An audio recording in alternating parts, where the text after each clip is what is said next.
వాక్యుల ద్వారా మాతో మాట్లాడినందుకే మీకు వందనాలు తండ్రి. ఇదిగోనైనా ప్రభా మరొక వాక్యంలో మేము వెలుచుండు కాదు పరిశుద్ధ ఆత్మను మాతో ఉంచి మేమందరము కూడా నాయన ప్రభా మీ వాక్యుల ద్వారా బలపడుతూ మమ్మల్ని మేము సరి చేసుకుంటూ నాయన ప్రభా ప్రతి ఒక్కరిని నన్ను మీలోకి నడిపించే భాగ్యాన్ని మాకు అనుగ్రహించమని మీ పరిశుద్ధ ఆత్మతోనైనా నాతోనూ మాతోనూ మా అందరితో మాట్లాడాలి. మా ప్రభు మీ ప్రియకుమార్ని చేపేట ప్రార్థించి ప్రతిమాలు పెట్టుకుంటున్నాం తండ్రి. ఆమేన్. హల్లెలూయా హల్లెలూయా. చిన్నగా పుట్టినరోజుకు సంబంధించిన విషయాలు మనం అనేకసార్లు మాట్లాడుకున్నాము. అయినప్పటికీ ఎప్పటికప్పుడు మనకి దేవుడు ఇస్తున్నటువంటి ఒక నూతన దయా కిరీటాన్ని మనం ఎప్పుడు కూడా మరిచిపోకూడదు. దయా కిరీటము దేవుడు ఇచ్చినటువంటి బహుమానము. ఒకసారి మనందరం చూసుకోగలిగితే కీర్తనలు 65వ కీర్తన మనందరం ఎప్పుడు చదువుకునేది. కీర్తనలు 65వ కీర్తన 11వ వచనం. అందరు కలిసి చదవండి. ఒకటే వచనము. కీర్తనలు 65వ కీర్తన 11వ వచనము. సంవత్సరము నీ దయా కిరీటమును ధరింపచేసి ఉన్నావు, నీ జాడల సారము వెదజల్లుచున్నది. హల్లెలూయా హల్లెలూయా. అనేక సార్లు మనం మాట్లాడుకున్నాము. మనకి ఈ లోకంలో ఈ సంవత్సరం నీకు ఏమైనా లాభం వచ్చిందా అని ఎవరైనా మనం అడిగితే మనం ఏం ఊహిస్తూ ఉంటాము? ఏమిస్తుంటాం? నేను ఇంకా ఇల్లు కట్టుకోలేదండి, నాకు ఈ సంవత్సరం ఏ లాభము రాలేదండి, ఇంకా నాకు ఉద్యోగులే ప్రమోషన్ రాలేదు, లేకపోతే నా పిల్లల చదువుల్లో ఏదో ముఖ్యమైనవి రాలేదు, లేకపోతే నాకు ఇంకా ఉద్యోగం రాలేదు. ఇలాంటివన్నీ మనం ఊహించుకుంటా.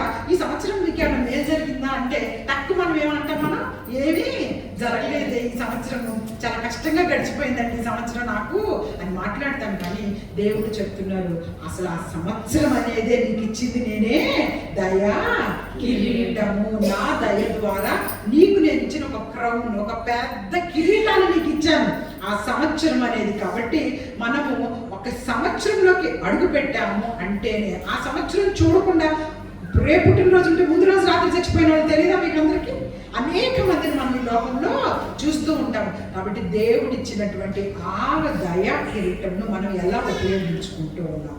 ఈ లోకంలో నువ్వు ఎలాగ మనం అందరము కూడా ఇస్తున్న ఆ సంవత్సరాన్ని ఏ విధంగా నీకు నువ్వు నాకు నేను మనం దేవుని కొరకు పని చేస్తున్నాము అనేది ఒక్కసారి మనము పరిశీలించుకోవాలి. చూడండి, కిరీటము అంటే మనం అనుకుంటూ ఉంటాం అనమాట, ఏదో చాలా గొప్ప విషయాలు జరగాలి, మీకు మేలు జరిగిన ఆ నెక్స్ట్ వచనంలో ఏమనుంది చూడండి ఒకసారి, కదవండి అందరూ కూడా.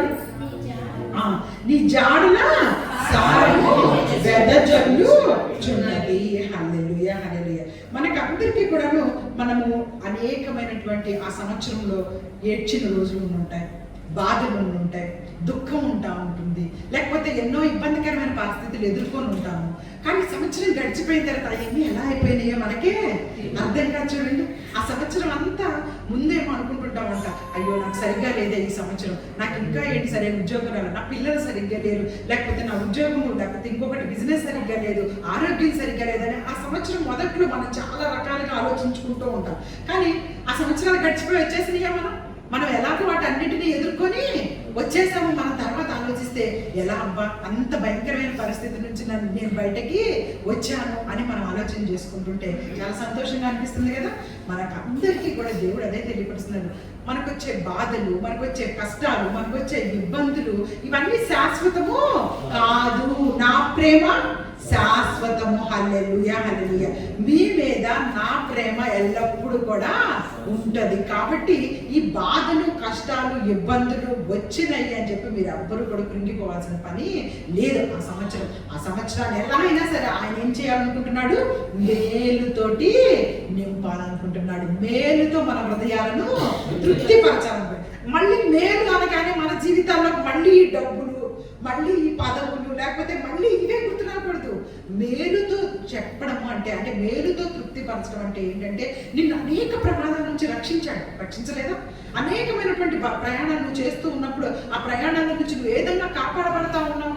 నీ చుట్టూ ఎవరు రక్షణగా ఉన్నారు? ఒకసారి ఒక అమెరికాలో ఒక దేశంలో, నేను ఇంతకు చెప్పాను ఎగ్జాంపుల్ మీకు గుర్తుంటే కదా, ఒక అమ్మాయి వాళ్ళు డ్యూటీలు చేసుకొని అర్ధరాత్రి వస్తూ ఉంటారు. అక్కడ కొంచెం బ్లాక్ పీపుల్ అంటే భయపడతా ఉంటారు, తెలుసు కదా.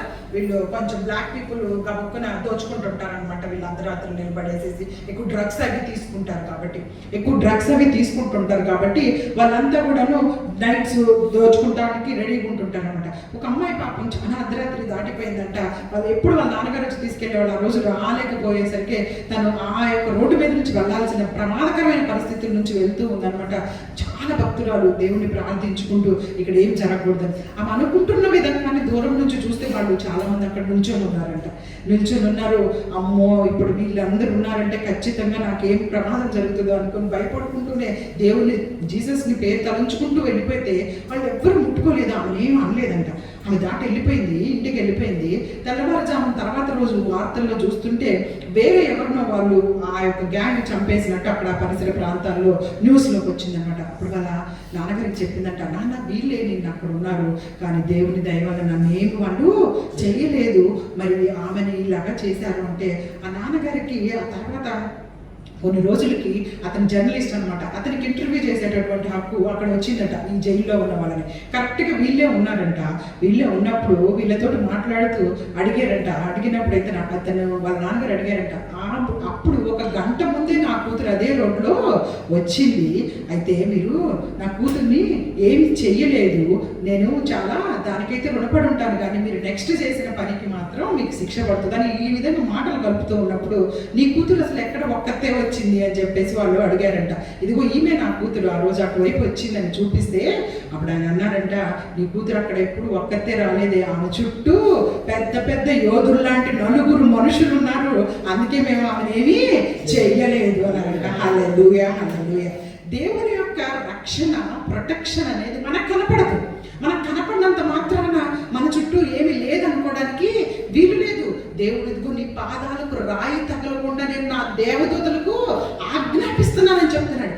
ఎందుకంటే ఆయనకు అంత అవసరం చెప్పండి. అసలు మనం ఏ పార్టీ వారని చెప్పండి, ఏమైనా ఆయన మాట వింటున్న వాళ్ళమా, ఏమైనా ఆయన అనుకుంటున్నట్టు బతుకుతున్న వాళ్ళమా, అయినప్పటికీ నీ పాదాలకు రాయి తగిలితే కూడా ఆయనకి ఇష్టము ఉండదు. ఆయన దేవదూతలు ఎప్పుడు మనకి ప్రొటెక్షన్గా ఉంటూ ఉన్నారు. అదే కాపుదల, అదే కాపుదల.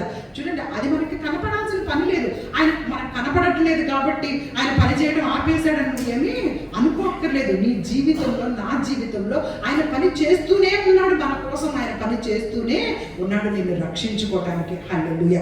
చూడండి, ఒకసారి పాత నిబంధనలో ఒక వ్యక్తి కళ్ళు కూడా ఇలాగే, మన యొక్క కళ్ళు జీవితాల్లో కూడా మనము ఆయన చేస్తున్న మేలును గ్రహించుకోలేని జీవితాలు ఉంటాం. 2వ రాజుల గ్రంథము 6వ అధ్యాయానికి రాగలిగితే ఒక విషయాన్ని మనం ఇక్కడ ప్రస్తావించుకుందాం. 2వ రాజుల గ్రంథము 6వ అధ్యాయము చూడండి, ఒకసారి మనందరం చూసుకోగలిగితే సిరియా వాళ్ళకి ఇశ్రాయేలుకి ఎప్పుడు యుద్ధం జరుగుతూనే ఉంటుంది. ఇప్పుడు కూడా జరుగుతూనే ఉందా లేదా? ఎప్పుడు చూసినా సిరియన్స్ కి ఇశ్రాయేలుకి యుద్ధం జరుగుతుండేది. చూడండి, పాత నిబంధనలో కూడా అదే పేరు సిరియా. ఓకే, 8వ వచనం 11వ రాజుల గ్రంథము 2వ రాజుల గ్రంథము 6వ అధ్యాయము చూడండి, మనందరం చూసుకోగలిగితే 8వ వచనం, సిరియా రాజు ఇశ్రాయేలుతో యుద్ధం చేయవాలని కోరి తన సేవకులతో ఆలోచన చేసి ఫలానా స్థలమందు మన దండుపేట ఉంచుదామని చెప్పాను. అయితే ఆ దైవజనుడు ఇశ్రాయేలు రాజుకు వర్తమానం పంపి ఫలానా స్థలానికి నువ్వు పోవద్దు, అచ్చటికి సిరియన్లు వచ్చి దిగి ఉన్నారని తెలియజేశారు. ఇక్కడ ఏం జరుగుతుంది? ఎవరెవరికి యుద్ధం జరుగుతుంది? సిరియాకి, ఇజ్రాయెల్కి యుద్ధం జరుగుతుంది అనమాట. సిరియా వాళ్ళందరూ కలిసి, ఆ సైనికులందరూ కలిసి ఒక ప్లాన్ వేసుకున్నారు. ఏం ప్లాన్ వేసుకున్నారంటే ఇజ్రాయెల్ తోటి వాళ్ళందరినీ చంపేయడానికి ఒక దగ్గర మనం మాటుగా దాక్కుని ఉందాము అని చెప్పేసి. అయితే వాళ్ళు అలా మాట్లాడుకున్నారు, అంతా అయిపోయింది. ఆ యుద్ధ సమాచారం అంతా సీక్రెట్ ఉంటాయి కదా, అక్కడ వాళ్ళు మాట్లాడుకున్నారు, అంతా అయిపోయింది. కానీ ఇశ్రాయేలు తరపున ఉన్నటువంటి ఒక దైవజనుడు ఇశ్రాయేల్ రాజుకి ఆ విషయాన్ని చెప్పేశాడు అనమాట. ఏం చెప్పాడు? అక్కడ ఆల్రెడీ సిరియన్లు వచ్చున్నారు కాబట్టి నువ్వు అటువైపుకి ఎవరిని తీసుకెళ్ళొద్దు, అటువైపుకి అసలుకి వెళ్ళొద్దని చెప్పేసరికి ఈ యొక్క సిరియా రాజు కంటే చూడండి, ఆ తర్వాత కూడా వచ్చిన చూస్తే, అయితే ఆ దైవజనుడు ఇశ్రాయేలు రాజుకు వర్తమానం పంపి పలానా స్థలంకు నువ్వు పోవద్దు, అచ్చటికి సిరియన్లు వచ్చి దిగి ఉన్నారని తెలియజేసిన కనుక ఇశ్రాయేలు రాజు దైవజనుడు తనకు తెలిపి హెచ్చరిక చేసిన స్థలమునకు పంపి సంగతి తెలుసుకొని తన వారిని రక్షించుకొని ఇలాగ మాటికి జరుగుతూ వచ్చిందంట. ప్రతిసారి ఇంకొక స్థలంలో పెడుతున్నాడు సిరియా రాజు, సైనికులను తీసుకొచ్చి ఇలా చంపేయాలి. మళ్ళీ అక్కడ విషయం కూడా రాజుకి తెలిసిపోతుంది, ఇశ్రాయేలు రాజుకి. ఎవరు చెప్తున్నారు? దైవజనుడు చెప్పేస్తున్నాడు అనమాట. చెప్పేస్తుంటే ఇంక వాళ్ళు తప్పించుకుంటున్నారు. కోపం వచ్చేసింది సిరియా రాజుకి కోపం వచ్చి ఏమంటున్నాడు చూడండి 11వ వచనం.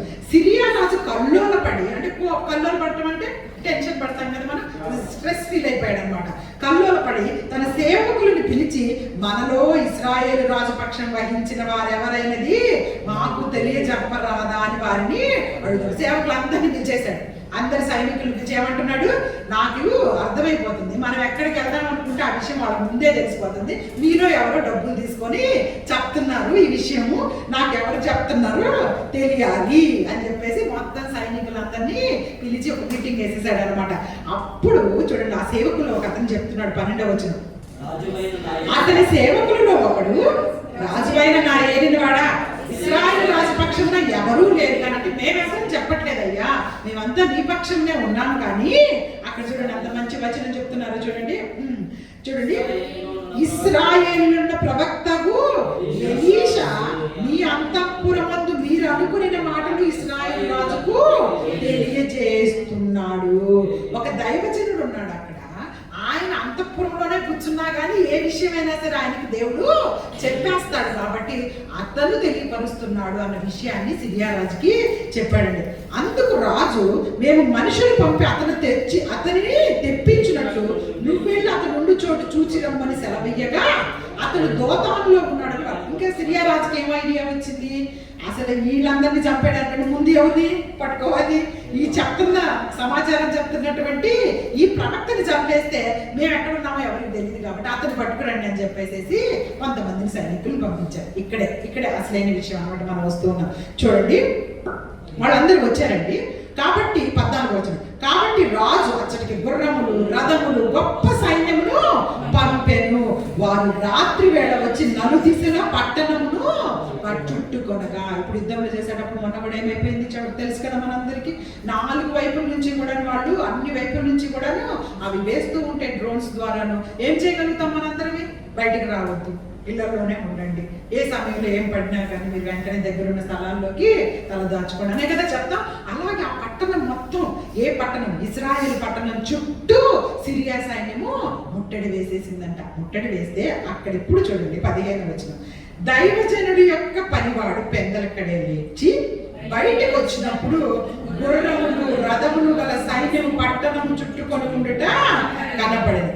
అంతటా పనివాడు, అయ్యో నా ఏలినవాడా, మనం ఏమి చేయదు అని ఆ దైవజను దగ్గరికి వెళ్ళి చెప్పాడు. ఇప్పుడు ఈ పనివాడు పొద్దున్నే లేసి బయటకు వచ్చేసరికి చుట్టూ సైన్యం ఉంది, చుట్టూ రథాలు, సైన్యము, గొప్ప గుర్రాలు అన్నీ ఉన్నాయన్నమాట.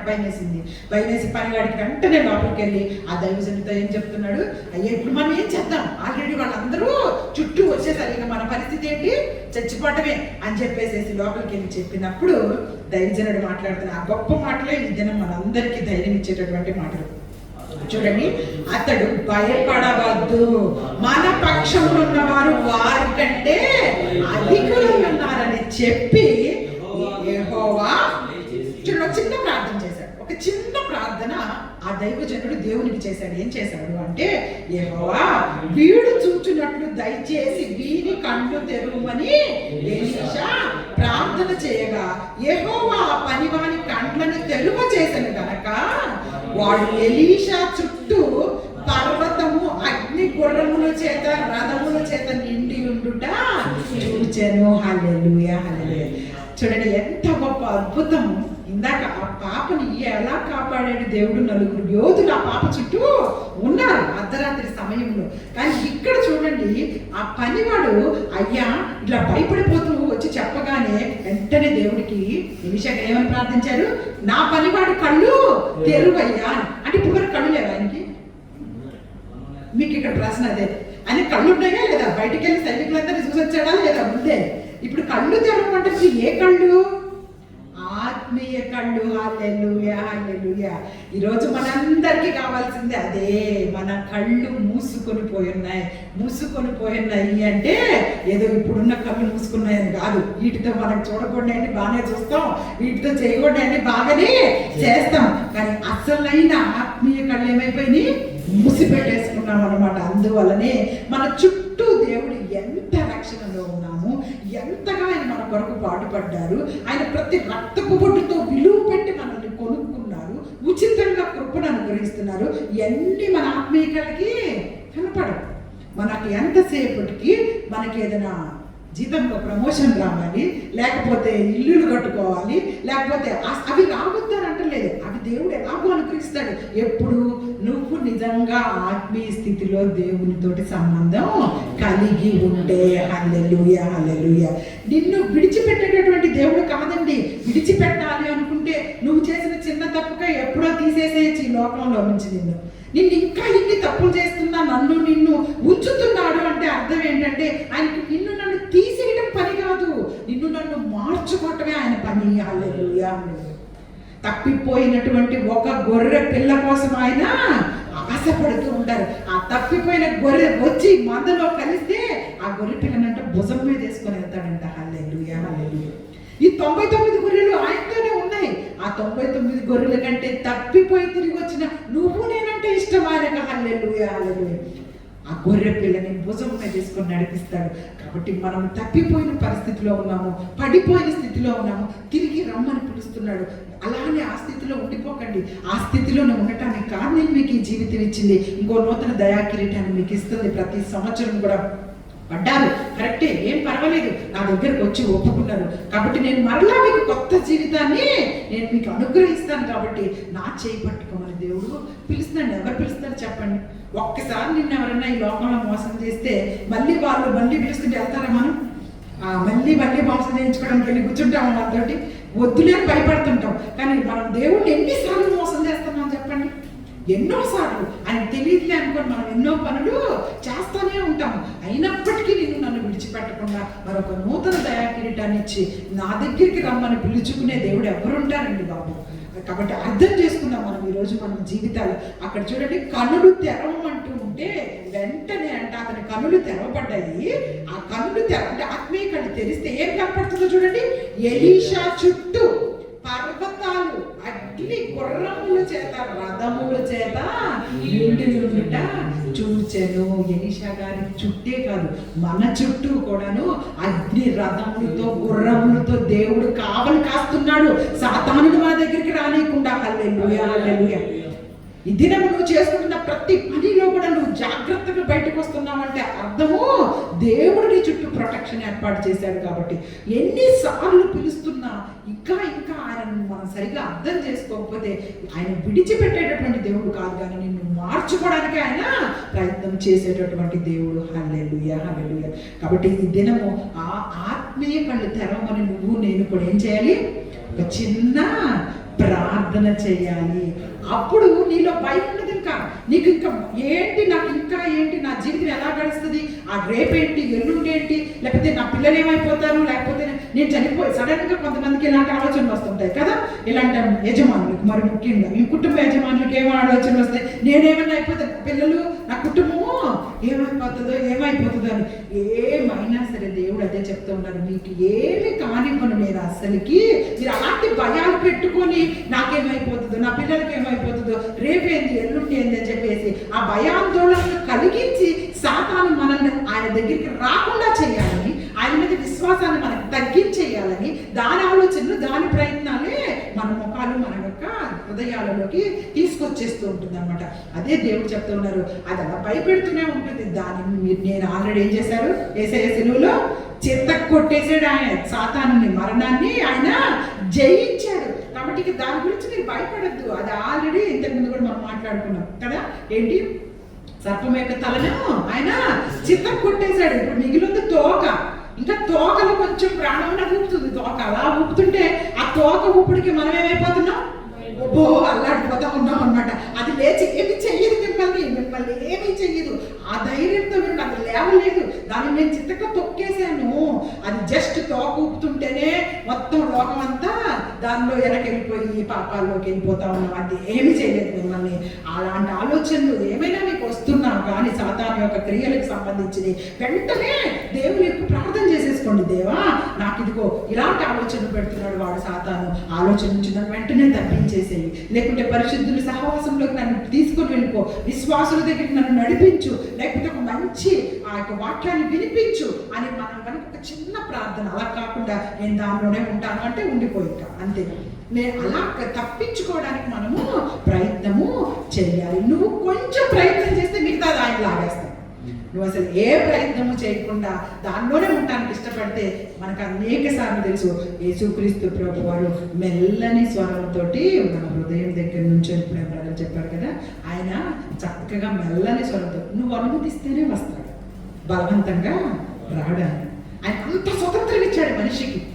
సాతాను అట్లా కాదు, నువ్వు అనుమతించాల్సిన పని ఏమీ లేదు. అది దూసుకొని మన హృదయాల్లోకి వచ్చి ఎంత చెడ్డ పనులు చేపించాలో అంత చెడ్డ పనులు చేపించేస్తా ఉంటది. కానీ యేసయ్య అలా దూరుకొని వచ్చేసేయడు. నువ్వు అనుమతిస్తే నీతో వస్తాను, నువ్వు అనుమతిస్తే నీతో కలిసి ఉంటాను, నువ్వు అనుమతిస్తే నీ కాపుదలగా నేను ఉంటానని భక్తిములు ఆడుకుంటున్నారు. మనమే ఆయన హృదయంలో ఇవ్వబో నింపుకున్నాం కాబట్టి ఆయనను అనుమతించదు, అంతేనా?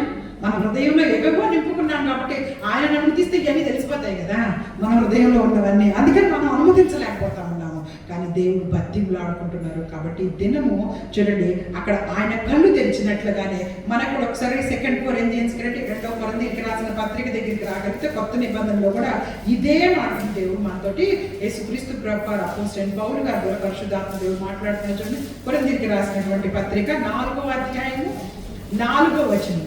4వ అధ్యాయము,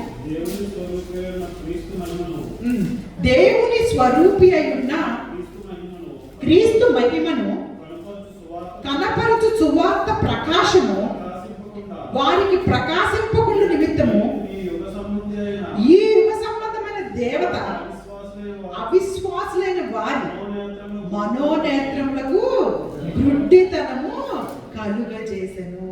హల్లెలూయా, హల్లెలూయా.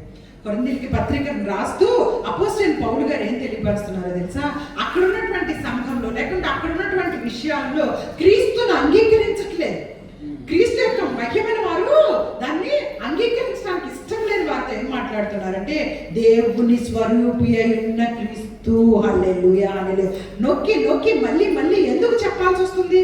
ఆనాటి భక్తులు పదే క్రీస్తుని గురించి చెప్పాల్సి వచ్చినప్పుడల్లా దేవుని స్వరూపి అయిన క్రీస్తు అని నమ్మించడానికి అంతగా ప్రయత్నం చేయాల్సి వస్తుంది. ఎందుకు?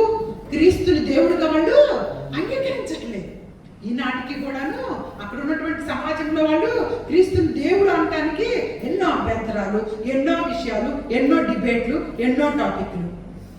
కానీ అది ఎవరికి అలాంటి టాపిక్లు వస్తున్నాయంటే ఇక్కడ చక్కగా చెప్తున్నారు చూడండి. దేవుని స్వరూపి అయి ఉన్న క్రీస్తు మహిమను కనపరచు సువార్త ప్రకాశము వారికి ప్రకాశింపకుండా నిమిత్తము ఈ యుగ సంబంధమైన దేవత అవిశ్వాసులైన వారి మనోనేత్రాలకు గుడ్డితనం కలుగజేసింది. చూసారా? యుగ సంబంధమైన దేవత ఎవరు అనుకుంటున్నారు? అపవాది, సాతాను యుగాన్ని, జనరేషన్స్ ని, ఈ తరాలను ఏం చేసేసింది? పట్టేసుకుంది. అనేక సార్లు మనం మాట్లాడుకున్నాం కదా. ఒక దగ్గర విన్నాను ఒక డైలాగ్, అది డైలాగే కానీ వినినా మనకు అర్థమయ్యేటటువంటి డైలాగు. ఇది ఏదైనా ఈ యొక్క యుగంలో ఒక 2000 సంవత్సరాల్లో జరిగిన ఏదైనా చండాలం ఉందంటే ఫోన్ అంట.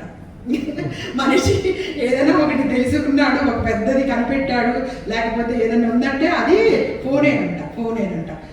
వచ్చిన తర్వాతే కదా మనుషులు ఏం చేస్తున్నారో, ఏం మాట్లాడుతున్నారో, ఎవరితో పక్కనతో మాట్లాడే టైంలు ఉంటున్నాయా, లేకపోతే ఇక మాట్లాడేవాళ్ళు మాట్లాడతారు, ఏవో మాట్లాడకూడదు మంది మాట్లాడుతుంటారు. కానీ ఫోన్లో అది కాదు, దాంట్లో మునిగిపోయేసేసి అసలు ఇంకా ప్రపంచాన్ని మర్చిపోయి అన్ని నేరాలు ఘోరాలు ఏం చేయాలన్నా కానీ దానిని వాడిన విధానం అన్నమాట. కాబట్టి అది ఎంతో భయంకరం. దేవుడు ఒక వస్తువుని లోకంలోకి అనుమతించి మనిషికి జ్ఞానం ఇచ్చారంటే ఆయన యొక్క జ్ఞానం ద్వారా మనం ఇంకా వాక్యాన్ని నేర్చుకోవడానికి విపరీతంగా ఇప్పుడు మనకి అదే విధంగా నిజమైన భక్తులకి దేవుని మాటలు నేర్చుకోవడానికి అవకాశం కూడా ఉందా లేదా దాని నుంచి కదా. మనం ఇప్పుడు ప్రతి చోట కూర్చొని వినాలంటే కుదరకపోవచ్చు, సమయాలు పనులు చేసుకునే వాళ్ళు కుదరకపోవచ్చు, అనేకమైనటువంటివి. కానీ దేవుని యొక్క వాక్కు తొందరగా కూడా వెళ్ళటానికి కూడా ఆ యొక్క ఆయుధము మనం వాడుకోవచ్చు. కానీ దానికంటే చెడుకి ఎక్కువగా మనిషి వాడుతున్నాడు. చిన్న పిల్లల దగ్గర నుంచి అది లేకపోతే తింటారా? అన్నం కూడా తినరు. ఫోన్ లేకపోతే వాళ్ళకి ఇంకేమి కూడా నడవదు. కాబట్టి చూడండి, మనం ఏదైనా సరే దేవుడు మనకి జ్ఞానాన్ని ఇచ్చినప్పుడు, ఈ యొక్క నూతనమైనటువంటి సంవత్సరాన్ని ఇచ్చినప్పుడు ఆయనకి దగ్గరగా వచ్చే విధంగా మన మనోనేత్రములను వెలిగింప చేసుకోవాలి. ఈరోజు ఇదే విషయం గురించి మనం ప్రార్థన చేసేవారిగా ఉండాలి. అలాగే గబగబా చూపించేస్తాను చూడండి. ఆయన మనకి ఇచ్చిన దయా కిరీటాన్ని మనం ఎలా యూజ్ చేసుకోవాలి. రోమాపత్రిక 8వ అధ్యాయం 28వ వచనం. రోమాపత్రిక 8వ అధ్యాయము 28వ వచనం. అందరు చదవండి అమ్మా, ఇది అందరు చదవండి చక్కగా. మంచి విషయం, మీ అందరికి ఇష్టమైన మాట. దేవుణ్ణి ప్రేమించు వారికి, అనగా ఆయన సంకల్పం చొప్పున పిలువబడిన వారికి మేలు కలుగుటకై సమస్తము సమకూడి జరుగుచున్నవని ఎరుగుదుము. హల్లెలూయా, హల్లెలూయా. ఈ లోకంలో అంట దేవుణ్ణి ప్రేమించే వారికి మేలు జరగటానికే సమస్తము సమకూడి జరుగుతున్నాయంట. అక్కడ ఒక యుద్ధం వచ్చినా, అక్కడ ఇంకొక చోట ఏదైనా జరిగినా, ఇంకా ఏదైనా యాక్సిడెంట్ అయినా, ఏది జరిగినా కానీ ఆయనను ప్రేమించే వారికి ఏదో ఒక రకంగా అది మేలు జరగడానికే దేవుడు జరిపిస్తున్నారంట. హల్లెలూయా, హల్లెలూయా. ఇంతకంటే ఏం కావాలని చెప్పండి ధైర్యం మనకి. ఆయన ప్రేమిస్తే చాలు కదా మనం. కానీ ఎవరికి జరుగుతుంది అది? ఆయనను ప్రేమించే వారికి. అనేక సార్లు చెప్పాను కదా. ప్రేమించడం అంటే ఏంటి? ఒక మనిషిని మనము ప్రేమిస్తున్నామంటే అర్థం ఏంటి? ఆ మనిషి ఏం అడిగితే వాటిని ఇవ్వటానికి మనము ఇష్టపడతాము. ఆ మనిషితోనే ఎక్కువసేపు మాట్లాడడానికి ఇష్టపడుతూ ఉంటాము. సో ఇవన్నీ లోకంలోనే మనకు తెలుసు. ఎవరినన్నా ప్రేమిస్తున్నాము అంటే ఏం చేస్తామో మనము. అలాంటప్పుడు దేవుడిని ప్రేమించడం అంటే కూడా ఏంటి? ఆయనతో సమయం గడపాలనుకోవటము. అలాగే మన అందరము కూడా ఆయన ఆజ్ఞలను, ఆయన మాటలను విని విడిచిపెట్టేవారం కాకుండా ఆయన ప్రకారం ప్రవర్తించేవారిగా ఉంటారు. అంతకుముందు ఎగ్జాంపుల్ చెప్పాను కదా. ఒక భార్య భర్తను ప్రేమిస్తుందని చెప్పేసి బెడ్ మీద నుంచి కదలకుండా నేను ప్రేమిస్తున్నానండి, నేను ప్రేమిస్తున్నానండి, నేను ప్రేమిస్తున్నానండి అంటా కూర్చుందనుకో. కొంచెం మంచినీళ్ళు తెమ్మ అంటే లేదండి నేను ప్రేమిస్తున్నానండి. కొంచెం అన్నం కూరలు ఉండమ్మా అంటే లేదండి నేను ప్రేమిస్తాను. ఇది ప్రేమ? నేను 24 గంటల బెడ్ మీద నుంచి కూర్చొని ప్రేమిస్తున్నా, ఐ లవ్ యూ అంటా ఉన్నాను అనుకోండి.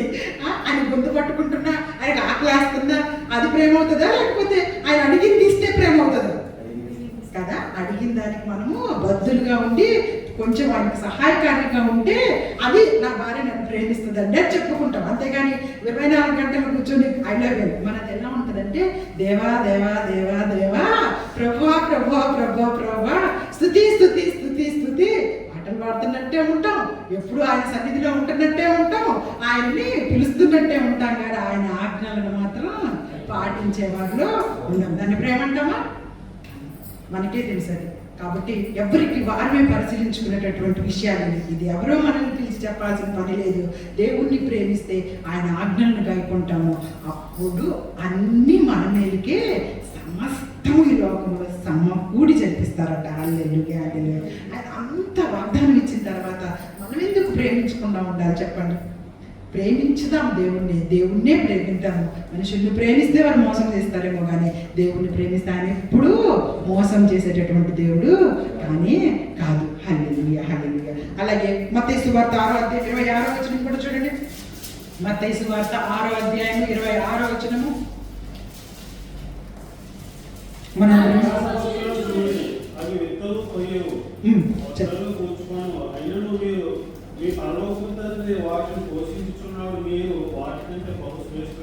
హల్లెలూయా, హల్లెలూయా. ఈ వచనం మనందరికీ తెలుసా లేదా? మనందరం చిన్నప్పటి నుంచి ఆకాశ పక్షులని చూడండి. అవి విత్తవు, కోయవు, కొట్లలో కూర్చుకొను, అయినా మీ పరలోకపు తండ్రి వాటిని పోషించుచున్నాడు. మీరు వారి కంటే బహుశ్రేష్ఠులు కారా? ఆ తర్వాత వచనం కూడా నేను చదువుతాను చూడండి. మీలో ఎవడు చింతించటం వల్ల తన ఎత్తు మూరడు ఎక్కువ చేసుకోగలడు? మీరు ఏమన్నా చింతిస్తా రోజంతా నాకు ఈ కష్టం ఉంది, నాకు ఈ కష్టం ఉంది అని ఏడుస్తా కూర్చోవడం వలన ఆ కష్టం ఏమి దొరికిపోయిందా? ఇంకాస్త మీకు స్ట్రెస్ ఎక్కువ అయ్యి ఏమవుతుంది? హాస్పిటల్కి వెళ్ళాలి, దానికి కాస్త బిల్లు ఎక్కువైంది. ఇంకా అంతకంటే ఏమీ అవ్వదు. దేవుడు అదే తెలియపరుస్తున్నాడు. ఆకాశ పక్షులను చూడండి, అవేమి పంటలు వేసుకోవట్లేదు, పొలాలు కాసుకోవట్లేదు, రోజు నీళ్ళు పోసుకోవట్లేదు, తెచ్చి నీళ్లు పోసి మొక్కలు వేసుకొని విత్తనాలు వేసుకొని పెంచుకోవట్లేదు. అవి చూడండి ఎంత చక్కగా పోషింపబడుతున్నాయి. ఆ మాత్రం మీకంటే వాటికంటే మీరు ఎంత నాకు శ్రేష్ఠులో తెలుసా? ఆ మాత్రం మిమ్మల్ని నేను పోషించలేనా? నెక్స్ట్ సంవత్సరం ఇంకా బాగుంటుందని ఎందుకు నమ్మట్లేదు మీరు? ఈ సంవత్సరం ఇలా ఉంది, వచ్చే సంవత్సరం నా దేవుడు ఖచ్చితంగా నన్ను ఇంకా బాగా పోషిస్తాడు అని చెప్పేసి నువ్వు నమ్మటము మొదలైతే నమ్మువానికి సమస్తం సాధ్యమే. వాక్యాలన్నీ తెలుసు కదా మనకి, వాక్యాలన్నీ మనకి తెలుసు కదా. ఆవగింజంత విశ్వాసం ఉంటే ఏమైంది? ఈ కొండనెత్తి సముద్రంలో పడమంటే పడిద్దని తెలుసు కదా. ఎంత విశ్వాసం? ఆవగింజ ఎలా ఉంటుంది? అన్నింటిలో కల్లా, గింజల్లో కల్లా చిన్నది ఒక్కటే. అది కూడా అన్ని గింజలని చెప్పట్లేదు, ఒక ఆవు గింజ అంత విశ్వాసం ఉంటేనే మీకు సముద్రంలో పడిపోతుంది ఆ కొండ ఎత్తి అంటుంటే మనకి, అంటే ఆవు గింజ అంతా కూడా మనలో ఏం లేదు, అది మనకి క్లియర్గా తెలుసు కదా. ఇంకా కొండంత విశ్వాసం ఉంటే ఇంకేమైపోతాం చెప్పండి? డైరెక్ట్ పరలోకంలో యేసయ్య పక్కన కూర్చోవచ్చు. ఇవన్నీ మనకి తెలుసు. మన ఆవగింజంత విశ్వాసం నా మీద చూపించండి, మీకు ఇంతగా నేను అనుగ్రహిస్తాను ఆశీర్వాదాలు అంటే మనకి ఎప్పుడు కూడా ఒక కష్టం రాగానే ఆ విశ్వాసం. ఇది ఎలా పోతుందో, ఇది ఏమైపోతుందో, అమ్మో ఇది అంటే దేవుడు ఇది కూడా తీసేయలేడని మన దృష్టిలో దేవుడు చాలా చిన్నోడు అనమాట. నీకు వచ్చిన సమస్యను తీసేయలేనంత చిన్నోడు దేవుడు అన్నట్టు మనం చూసేస్తుంటాం. అనేకసారి మాట్లాడుతున్నాం కదా మనము, మన సమస్యతో ఏం చెప్పాలి? నీ దేవుడు ఎంత గొప్పవాడో చెప్పాలి. అంతేగాని దేవుడి దగ్గరికి వెళ్ళి నీ సమస్య ఎంత గొప్పదో చెప్పకు. సమస్య పెద్ద గొప్పది ఆయన ముందు కానే కాదు. ఆయనకు నీ సమస్యలన్నీ ఎంతో చిన్నవి. సమస్యతో మాట్లాడు. నీకేమైనా కష్టం వచ్చినప్పుడు సమస్యతోటి ప్రార్థనలో మాట్లాడు. నా దేవుడు సర్వోన్నతుడు, సర్వాధికారి, సర్వ సృష్టికి ఆయనే అధికారం కలిగిన వాడు. కాబట్టి సమస్య నువ్వు ఈరోజు ఉంటావు, రేపు వెళ్ళిపోతావు, కానీ నా దేవుడు ఎల్లకాలం నాతో ఉంటాడని ధైర్యంగా విశ్వాసంతో మాట్లాడగలిగితే దేవుడు మనందరినీ కూడా ఆశీర్వదిస్తాడని తెలియపరుస్తున్నారు. హల్లెలూయా. ఇలా మాట్లాడడం మనం నేర్చుకోవడమే ఆత్మీయ జీవితంలో ఎదగడం అంటే.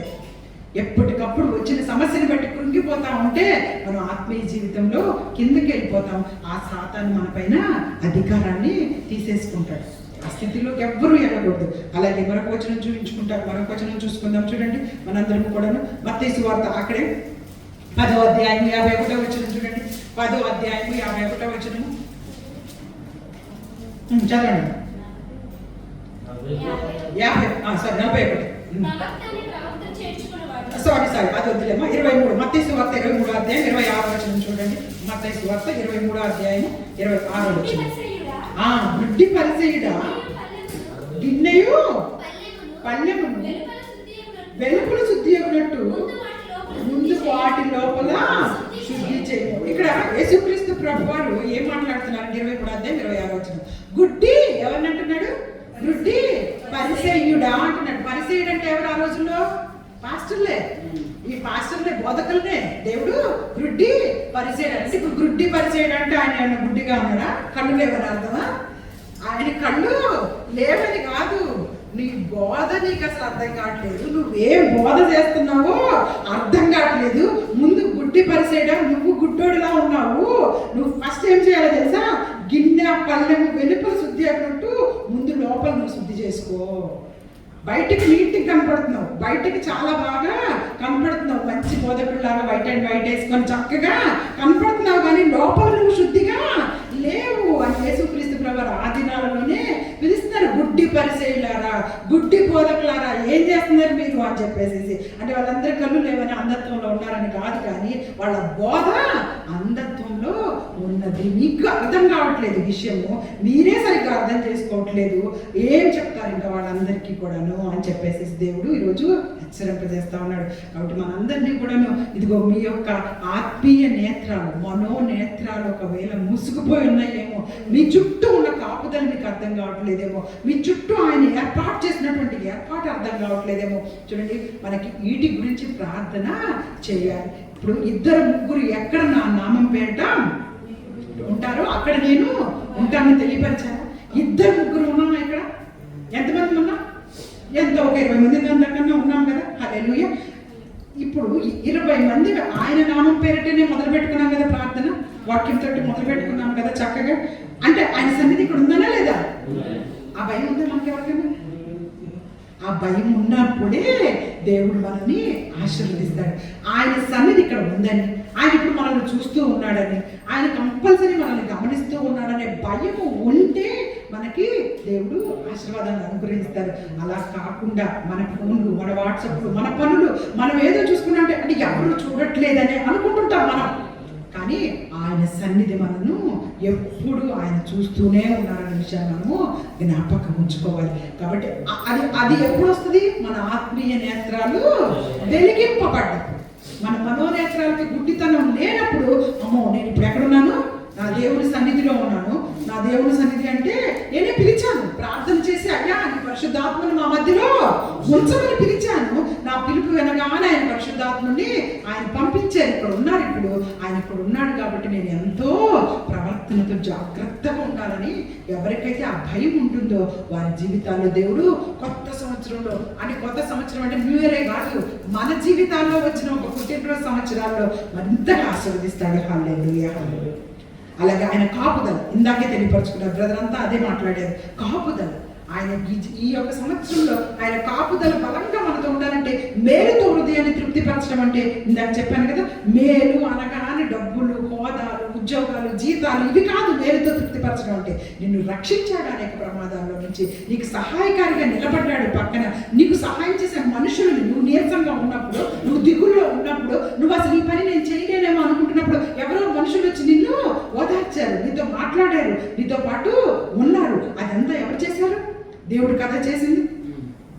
ఇవి మేలుతో తృప్తిపరచడం అంటే నిన్ను చక్కని విషయాల్లోకి దేవుడు నడిపించాడని గుర్తుపెట్టుకోవాలి. మూడవది, ఆయన అన్నీ మనకు అరేంజ్ చేయగలరు, ఏర్పాటు చేయగలరు. అంటే ప్రొవిజన్, అంటే మనకి ఏది తిండి కావాలి. అందుకే ఇందాక ఆకాశ పక్షుల గురించి తెలియపరిచింది. వాటికే ఆహారం ఇస్తున్నటువంటి దేవుడు నీకు నాకు అంత జారిన పట్టక తిండి ఇవ్వలేడా? వాటి గురించి ఏం జరుగుతుందో ఏమో, ఎలా సంపాదించేయాలో అని అనవసరమైన చెడ్డ ఆలోచనల జోలికి వెళ్ళొద్దు. దేవుడు ఆశీర్వదిస్తానని తెలుపు ప్రొవిజన్, మీకు నీకేం కావాలో నాకు తెలుసు, వాటిని నేను ఎప్పటికప్పుడు అనుగ్రహిస్తాను. అయితే వీటన్నిటి తర్వాత దేవుడు ఏం చెప్తున్నారు? మీరు నా మీద ఆశపడి నాతో ఉండండి. హల్లెలూయా, హల్లెలూయా. ఇదే దినము గ్రుడ్డితనం ఆత్మీయ జీవితాలుగా. అక్కడ చూడండి, మన చుట్టూ ఎప్పుడు ప్రొటెక్షన్ ఉంటుంది. ఆ ప్రొటెక్షన్ మనము మర్చిపోకూడదు. ఎలీషా చుట్టూ ఏమున్నాయంట? అగ్ని రథాలు, మామూలు రథాలు కాదు. అక్కడున్న సిరియా సైన్యంకి మామూలు రథాలే. ఈ పనివాడు చూసినప్పుడు అమ్మో ఇంతమంది రథాలు ఉన్నాయని భయపడిపోయాడు. కానీ సిరియా రాజు పంపినటువంటి సైన్యం కంటే ఎలీషా చుట్టూ ఉన్నటువంటి సైన్యము చాలా గొప్ప సైన్యం. ఆనాడు యేసుక్రీస్తు ప్రభు వారిని కూడా ఆ యొక్క గెత్సెమనే తోటలో పట్టుకోవడానికి వచ్చినప్పుడు వెంటనే పేతురు గారు ఏం చేశారు? చెవు నరికేశాడు. ఒక మిల్కు అనేటటువంటి వ్యక్తి యొక్క చెవు నరికేశాడు. అప్పుడు యేసుక్రీస్తు ప్రభు ఏమన్నారు? నువ్వు అది చాలా తప్పు. ఆ చెవుని మళ్ళీ తీసి అతికించి యేసయ్య ఆయన పట్టుకోవడానికి వచ్చిన వారిని అయినప్పటికీ యేసయ్య అతికించి ఏం చెప్పాడు? ఏంటి పేతురు ఇంత పిచ్చిగా ప్రవర్తిస్తున్నావు? ఇప్పుడు నేను ప్రార్థిస్తే నా తండ్రి నాకు దూతల్ని పంపడా? నేను అట్లా ప్రొటెక్ట్ చేసుకోలేనా? కానీ లేఖనం ఎలా నెరవేరింది అనే మాట అక్కడ వాడతారు. అలా చేస్తే నాకు ఇప్పుడు దేవదూతలు వచ్చి నన్ను కాపాడలేరా? వీళ్ళందరి చేతిలో నుంచి కాపాడతారు. కానీ అలా చేస్తే లేఖనం ఎలా నెరవేరును అంటారు. కాబట్టి లేఖనాల ప్రకారం ఆయన జీవించారు. పరిశుద్ధ లేఖనాల ప్రకారం ఆయన పట్టుకోవాల్సిందే, ఆయన సిలువ మీదకి వెళ్ళాల్సిందే, ఆయన ప్రతి రక్తపు బొట్టు మన కొరకు చిందింపబడాల్సిందే. అంతేకాని అక్కడ దేవదూతలు ఆయనకు రక్షణ లేరని కాదు. చాలా మంది బయట అంటుంటారు కదా, మీరు వింటూనే ఉంటారు యూట్యూబ్స్లో, వీటిలో 3 మేకులు పీక్కోలేరా ఆయన మీరేమంటున్నారు? దేవుడు అంటున్నారు అని చెప్పేసి. ఇదే ప్రశ్నలు, ఇదే ఆన్సర్స్ మనకి ఆత్మీయ జీవితంలో ఎదిగే మనందరికీ తెలియాల్సిందే. ఆయన మీకు పీక్కోలేరు కాదు, ఆయన పీక్కుంటే మనకి రక్షణ ఉండదు. హల్లెలూయా. ఆనాడు ఆయన వాళ్ళందరూ కింద వాళ్ళు ఎగతాళి చేస్తున్నారు. నువ్వు పైనుంచి దిగితే మేము నమ్ముతాము, ఆయన పైనుంచి దిగుతాడేమో చూద్దాము, దేవుని కుమారుడు అని చెప్తున్నాడు కదా, దేవుడు వచ్చి ఇప్పుడు ఆయనను దింపుకుంటాడు కావాలా అని అపహాస్యం చేశారు. అమ్మో ఇంతమంది ఎగతాళి చేస్తున్నారు, ఇప్పుడు దిగకపోతే ఏమైందని దిగేస్తాడా యేసయ్య సిలువ మీద నుంచి? వీళ్ళందరూ ఇంత ఎగతాళి చేస్తున్నారు, ఇంకా గబగబా దిగేసి వచ్చేస్తానని ఆయనేమో అనుకోలేదు. అవమానాన్ని సహించారు, సిలువను భరించారు. ముళ్ళ కిరీటం ద్వారా ఆయన ప్రతి రక్తపు బొట్టును మన కొరకు కార్చారు. ఎందుకు అంటే లేఖనముల ప్రకారం ఆయన రక్తము మన కొరకు పాపలమైన మనందరి కొరకు చిందించాల్సిందే. కష్టమైన నష్టమైనా సరే అది చేయాల్సిందే. ఈరోజు నా జీవితంలో వస్తున్న కష్టాలు, బాధలు, ఇబ్బందులు, అవమానాలు, నిందలు అన్నీ కూడా ఒక పర్పస్ ఉంది. హల్లెలూయా, హల్లెలూయా. ఒక ఉద్దేశం ఉంది దేవుడికి నీ జీవితంలో. ఈ యొక్క అవమానాలు, నిందలు అన్ని అయిపోయిన తర్వాత నిన్ను ఆయన మహిమ కొరకు వాడుకోబోతున్నారు అని గుర్తుంచుకోవాలి. హల్లెలూయా. ఆయన మహిమ కొరకు మనం ఉపయోగపడబోతున్నాము అన్నట్టు ఆనందంతో వీటిని స్వీకరించగలిగితే అది విశ్వాసం అంటారు. దాన్ని మనము నమ్మకం అంటాము. కాబట్టి అలాంటి జీవితాల్లో మన అందరం ముందుకు సాగాలని కోరుకుంటూ, మన ఆత్మీయ జీవితాలకు ఇంకా ఎక్కడైనా గుడ్డితనంగా ఉంటే అది తీసేవేయమని చెప్పేసి దేవుని ప్రార్థించుకుంటే మన భవిష్యత్తు చాలా బాగుంటుంది. మన భవిష్యత్తే కాదు, మన పిల్లల భవిష్యత్తు కూడా చాలా బాగుంటుంది. ఒక వచనం చూపించి ముగిస్తాను. చూడండి, కీర్తనలు 91వ కీర్తన మనందరికీ తెలుసు. నేను చూడకుండా చదివి చెప్పమంటున్నాను చాలా మందిని. హరిత ఒక్కటే చూడకుండా నేర్చుకుంది, మిగతా వాళ్ళు నేర్చుకోవట్లేదు. 91వ కీర్తన ఒక్కసారి నేను చదువుకున్న వచనం చూడండి అమ్మా. 11వ వచనం చూడండి. నీ మార్గములన్నిటిలో నిన్ను కాపాడుటకు ఆయన నిన్ను గురించి తన దూతలకు ఆజ్ఞాపించును. నీ పాదములకు రాయి తగలకుండా వారు నిన్ను తమ చేతుల మీద ఎత్తి పట్టుకుందురు. హల్లెలూయా, హల్లెలూయా. చూసారా, నీ మార్గములన్నిటిలో కాపాడుతున్నాడు. కాబట్టి ఒక్కొక్క దేవదూత నీ ప్రతి మార్గంలో నువ్వు డ్రైవింగ్ చేస్తున్నా, నువ్వు వెళ్తున్న బస్సు అయినా, నువ్వు వెళ్తున్న కార్ అయినా, అలాగే నీ దేవదూత నీ పక్కనే వచ్చి కాపాడుతున్నాడు. కాబట్టి నీ పాదాలకు రాయి తగలకుండా నువ్వు వెళ్ళిన దగ్గర నుంచి మళ్ళీ తిరిగి వస్తున్నావు. ఇది మనం ఎప్పుడు కూడా మర్చిపోకూడదు. ఒకసారి 103వ కీర్తనలో ఒక వచనం కూడా చూపించి ఇక్కడ నుంచి ప్రార్థన చేసి చూడండి. 103వ కీర్తన 103వ కీర్తన అందరు తీశారు కదా. 2 విషయాలు చూసుకుందాము. 10వ వచనం. ఇది అందరు చదవండి పెద్దగా. మన పాపములను బట్టి మనకు ప్రతీకారం చేయలేదు, మన దోషములను బట్టి మనకు ప్రతిఫలము ఇయ్యలేదు. చూసారా, మన పాపాలను బట్టి మనకు ప్రతీకారం చేయాలంటే మనం ఏమైపోతాం? ఎప్పుడో మనం చేసిన చెడ్డ ఆలోచనకి ఎప్పుడో మనం ఏమైపోవాలి? చచ్చిపోవాల్సింది. లోకంలో ఉంటాయి మనకు అసలు అర్హత లేదు. వాటికి 1000 లక్షల సార్లు చచ్చిపోవాల్సింది అంతే పనిగా. కానీ ఇక్కడ చూడండి, మన పాపములను బట్టి మనకు ప్రతీకారం చేయలేదు, మన దోషాలను బట్టి మనకు ప్రతిఫలాలు ఇవ్వట్లేదు. మనం అనుకుంటున్నాం ఈ కష్టం ఎందుకు వచ్చిందో, ఈ బాధ ఎందుకు వచ్చిందో, నేనేమైనా దోషం చేశాను.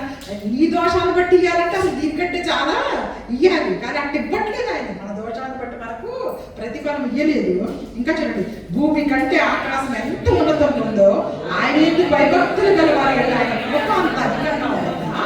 ఇంకా చూడండి, పడమటికి తూర్పు ఎంత దూరమో ఆయన మన అతిక్రమమును మనకంతా విమర్శించాడంట. ఎందుకు పంచాలండి అసలు? ఎందుకు పంచాలి చెప్పండి?